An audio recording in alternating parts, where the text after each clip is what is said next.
They called it Ash Wednesday. Throughout Egypt, British officials began to destroy sensitive documents as their enemies advanced. In Cairo, the Egyptian capital, the British feared the worst. The Germans seemed likely to take the city, just as they'd already conquered most of Europe. In the Pacific, the Japanese had gravely weakened British and American power and taken Hong Kong and Singapore. In the Atlantic, German submarines threatened to starve Britain into submission. It was the darkest moment in the Second World War. Few of the British servicemen were professionals. Ever since Dunkirk, they had had to learn their new trade in the hard school of defeat. This series follows their struggle to turn back the tide of disaster through 4 campaigns on the road to victory, starting in the deserts of North Africa.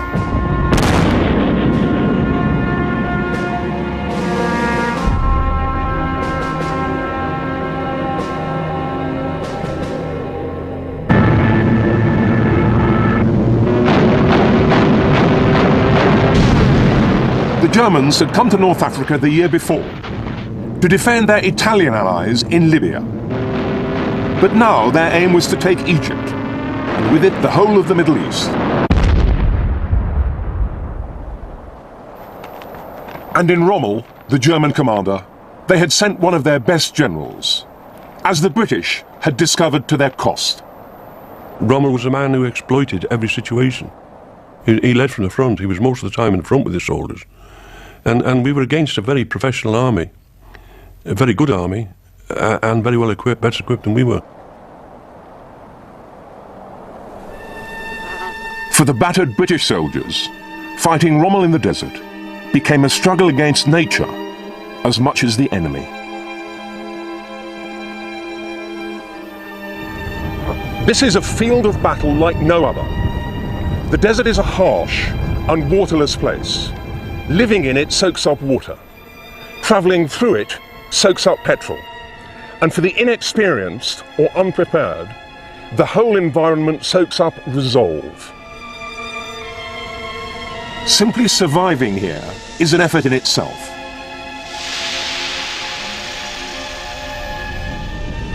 The ration was 2 water bottles per day, 1 in the morning, 1 in the evening, 2 pints. And that had to do for everything. It had to do for drinking, for washing of clothes, everything. With no real landmarks, finding your way in safety is difficult.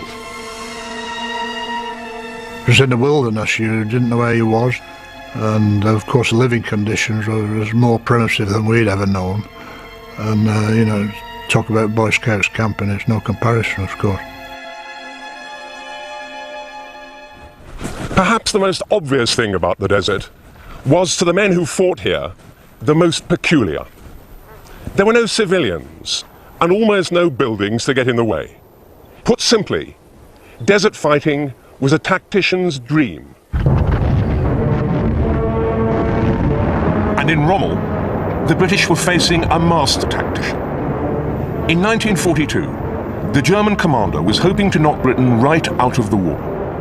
His plan was to smash through the British army and take Egypt and the Middle East, and with it the oil supplies which kept the British war effort going. The British line rested on the coast at Gazala. Rommel swung his massed tanks round the desert flank of the Allied line and pushed in towards the British rear. His attacks smashed into the disorganized British. Their tanks were split up in small units and unable to stop the German advance. I watched the Germans come over this ridge. We've been told that the Germans had very little tanks. And I thought, well, I don't know where they've got all the tanks from, but somebody's giving us wrong information here.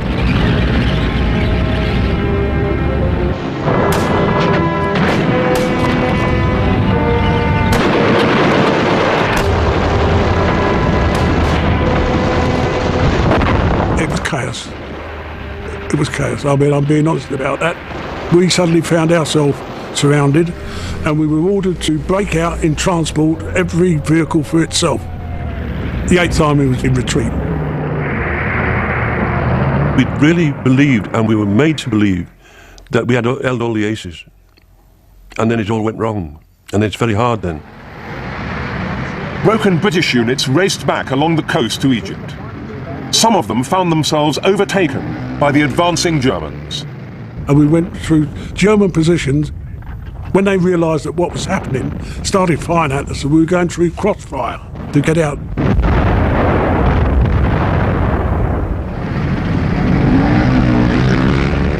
When we eventually got back, there was only enough men to form one company out of two companies.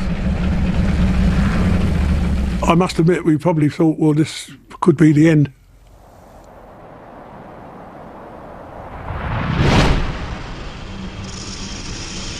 The headlong British retreat continued for 300 miles deep into Egypt. The lack of obstructions in the desert meant that movement along the Mediterranean coast was astonishingly fast. Because the desert had no value in itself, vast areas of it could be given up in order to buy time.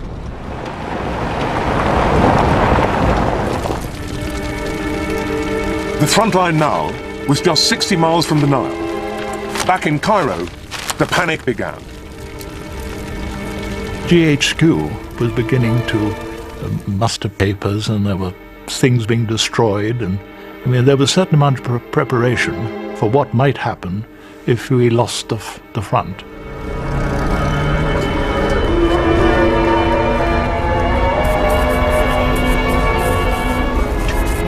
And in the Egyptian bazaars, the rumours ran rife.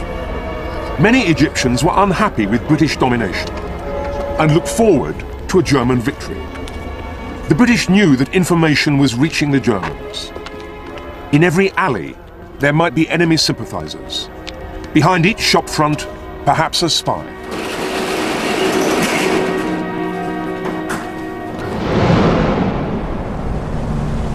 As the retreat continued and the situation got worse, the Commander-in-Chief sacked the army commander and took charge himself. His name was Claude Auchinleck. He was a soldier of huge experience and great tenacity.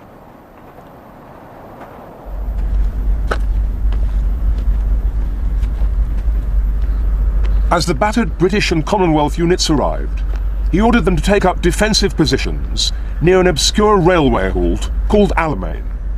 This would be the last line of defense before the Nile Delta. The Alamein position was the strongest natural barrier in the Western Desert, for it was impossible to outflank. To the north lay the Mediterranean Sea. From there, the British line stretched south for 30 miles, where it rested on another impassable barrier. I'm standing right on the edge of the Qattara Depression, which falls away 200 feet below sea level, into a sea of shifting sand, passable to a few camels, but a showstopper for a Second World War army.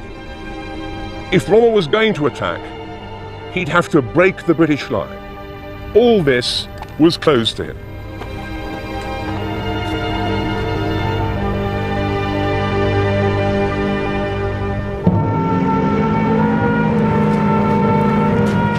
In fact, the position at Alamein had been known to the British for some time. Auchinleck had had the area fortified in depth, well before Rommel's offensive. To avoid being seen by air patrols, the British dug deep, and these fortifications were so solid that traces of them still survive.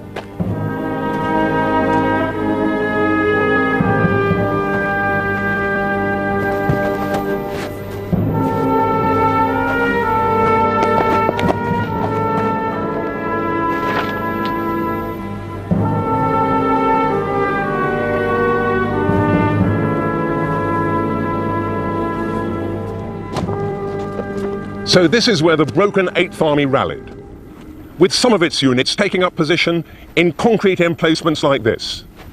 I think this one has been some sort of headquarters. It's well tucked into the desert, and it's littered with rusty oil and petrol cans. In front, there were deep minefields. Behind, Auchinleck had massed the army's artillery, ready to pour concentrated fire onto the Germans when they attacked.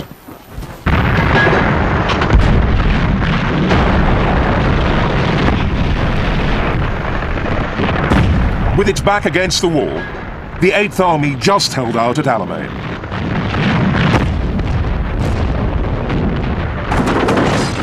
It had not been beaten, but it had been shaken. Some of the soldiers had been fighting here for more than 2 years, and many were exhausted. Partly, it was due to the tough conditions in the desert. Out here, there were precious few home comforts for the troops.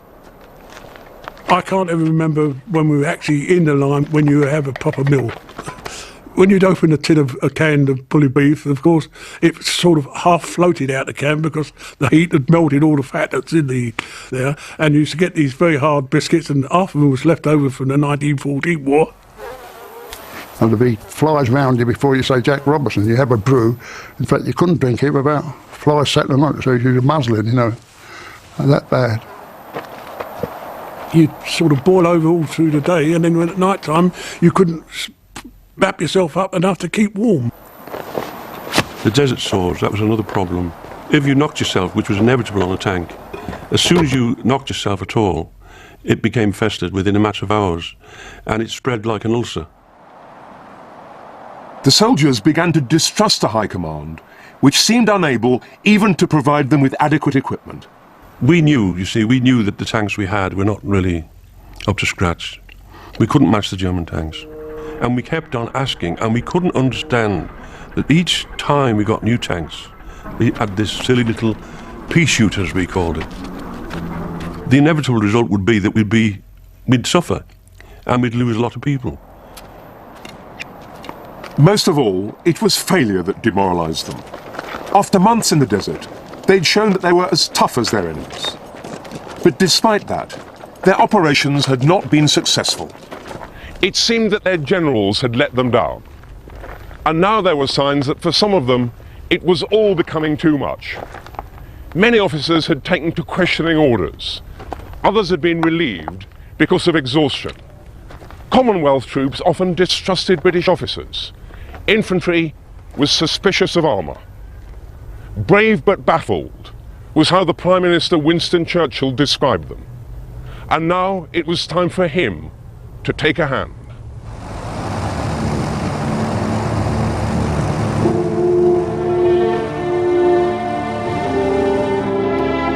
The Prime Minister flew to Egypt to see things for himself.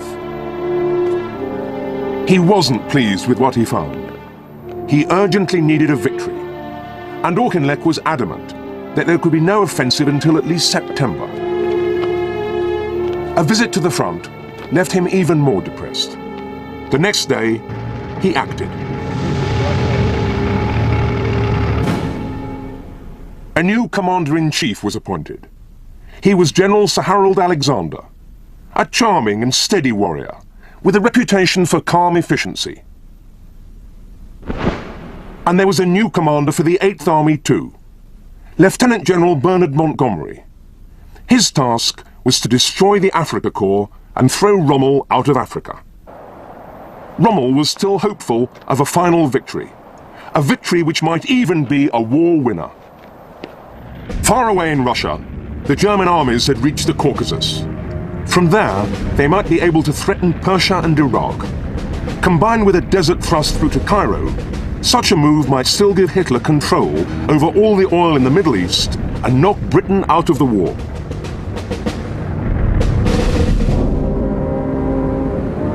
But Rommel was a long way from his bases and short of supplies. Worse, British attacks at sea were interrupting the convoys from Italy. If he was going to make a move, he knew he had to do it soon.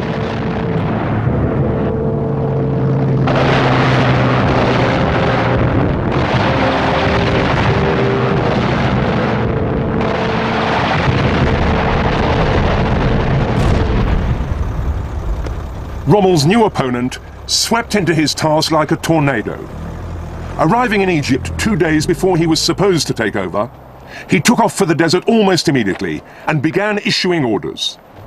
There will be no further withdrawal. I have ordered that all plans and instructions dealing with further withdrawal are to be burnt. A veteran of the Western Front in the First World War, Montgomery had a reputation for prickliness and insubordination, but also as a consummate professional, dedicated to the art of war. Our mandate from the Prime Minister is to destroy the Axis forces in North Africa. It can be done, and it will be done, beyond any possibility of doubt. Nobody had ever seen an army commander in person in a field of conflict. And you couldn't help but be inspired. We will stand and fight here. If we can't stay here alive, then let us stay here dead.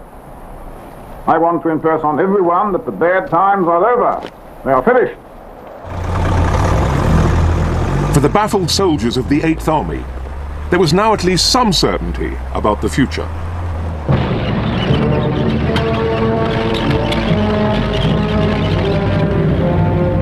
A fortnight after Montgomery took over the British Army, Rommel made his move. He gathered his armoured forces and punched at the southern end of the British line, moving them by night towards a ridge called Alam Halfa. It was down this track that Rommel moved the hundreds of vehicles of the Afrika Korps that night. Although the walls of the escarpment on either side prevented the British on the ground from seeing it, this huge concentration of armour was desperately vulnerable to air reconnaissance, and the RAF spotted it.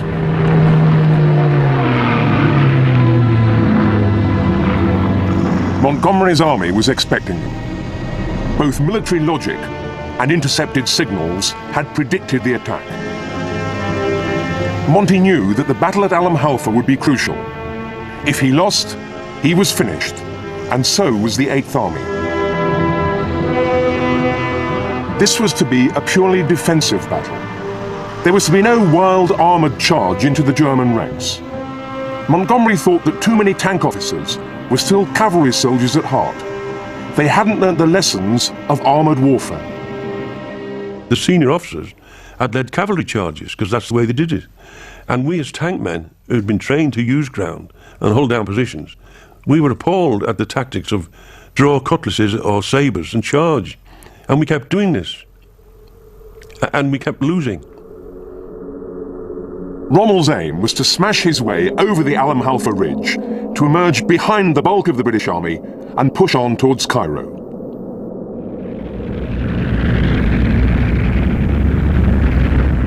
The Germans advanced with soft-skin vehicles as well. They had staff cars and people like that, reconnaissance, sometimes motorcycles as well, you see. And behind them, the body of tanks, which you can identify by the amount of dust they raise.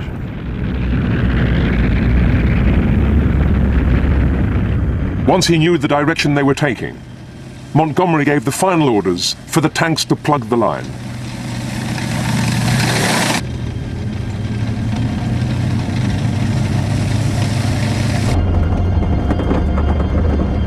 We were told to hold our fire till the last minute, virtually.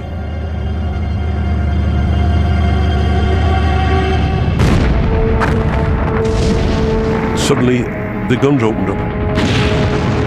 And then flames, people bailing out, machine guns shooting down. General panic, a halt, people trying to get away, tanks withdrawing. Obviously, a lost cause.